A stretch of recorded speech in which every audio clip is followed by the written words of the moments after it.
Have you found studying literature more exciting with multimedia supports where you can actively and collaboratively build knowledge structures using technology? Hi, I am Marcos Neo Miguel Ocamem. I am Maria Laika L. Macandili. And I'm Pamela Irizy Macandili. Today, we are tackling the multimedia formats in interpreting literate text. Here are some of the multimedia formats that you can use to creatively interpret various genres of literate text. Number 1, we have blog or weblog.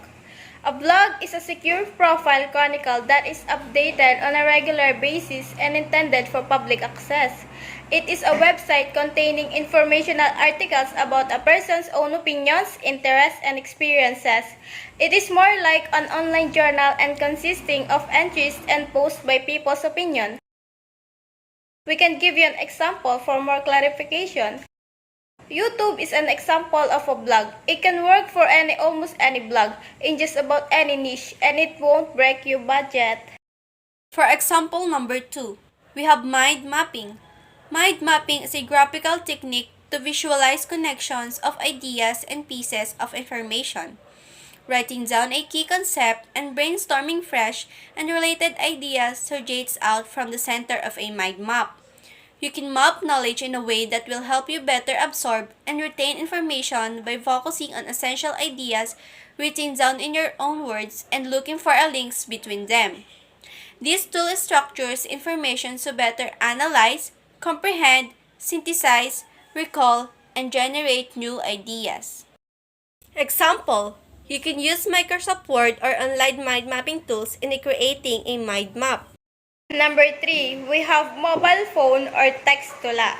It is a traditional Filipino poem. A particular example of this poem is a tanaga that consists of 4 lines with 7 syllables, each with the same rhyme at the end of each line. This is an example of text-tula. For example number 4, we have slideshow presentation. A slideshow is a presentation of still photographs in a predetermined order in a projection screen or electronic display device.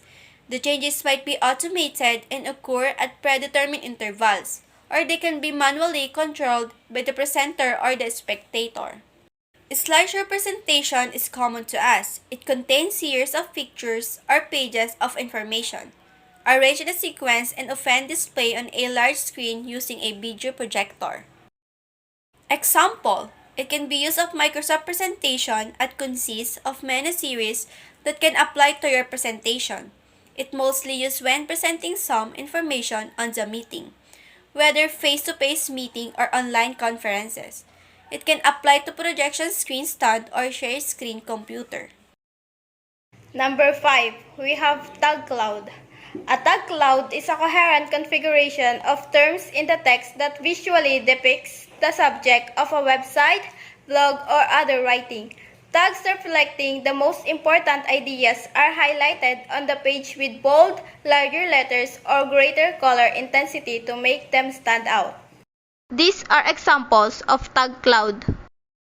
Lastly, we have video. It is an electronic device used to record, copy, playback, broadcast, and display moving visual media.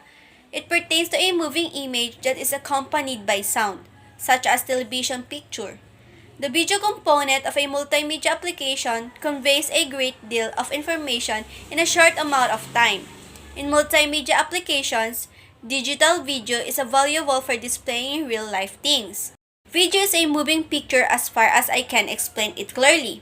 It allows you to watch to full motion with duration stated. Many people use this to blog and post it on YouTube. This is an example of video. Blog, mind mapping, mobile phone or text-to-la, slideshow, tag cloud, and video. There we have the multimedia formats in interpreting literate text. Always remember that multimedia serve to shape the social context in which literary works can be explored or experienced with others.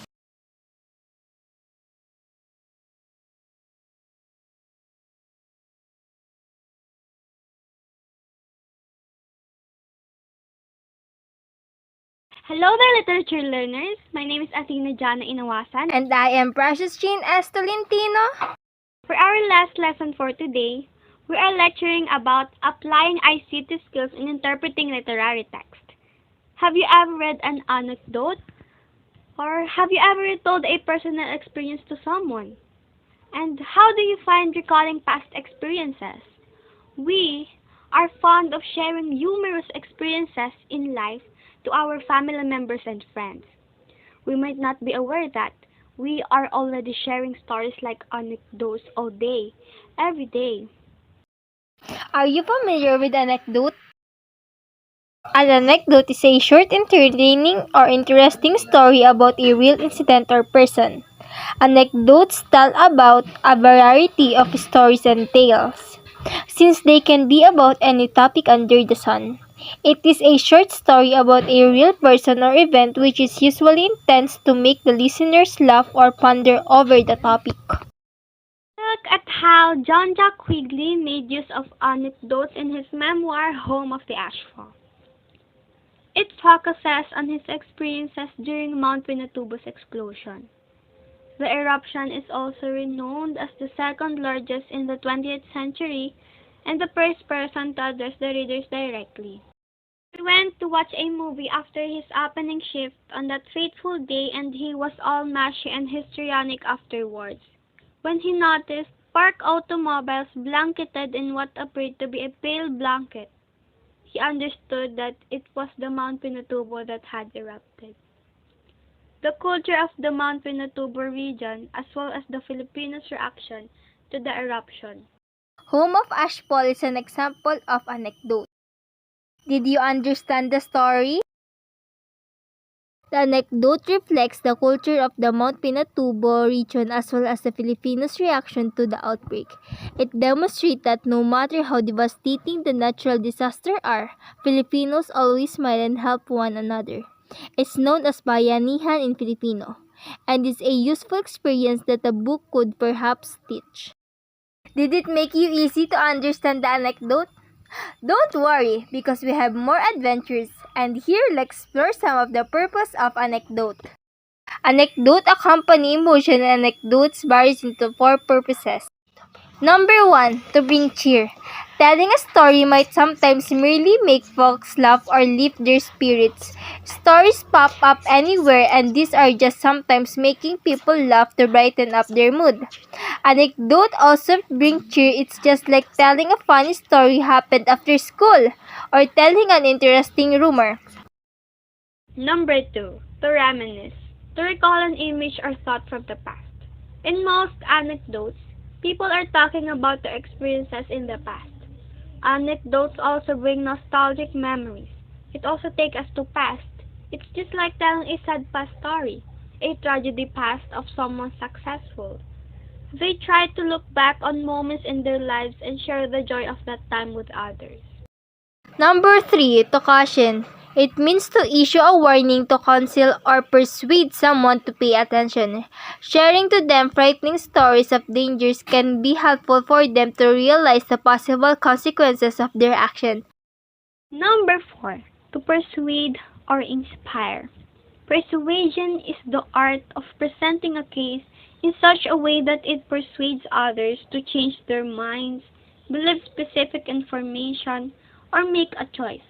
When it comes to influencing others, taking the effort to win their trust is essential in motivating them to act or make a specific conclusion. Those are the 4 purposes of anecdotes. Did you learn? Well, we are glad that you learned so many things from us. We are very thankful that you join us here in 21st Literature. Bye!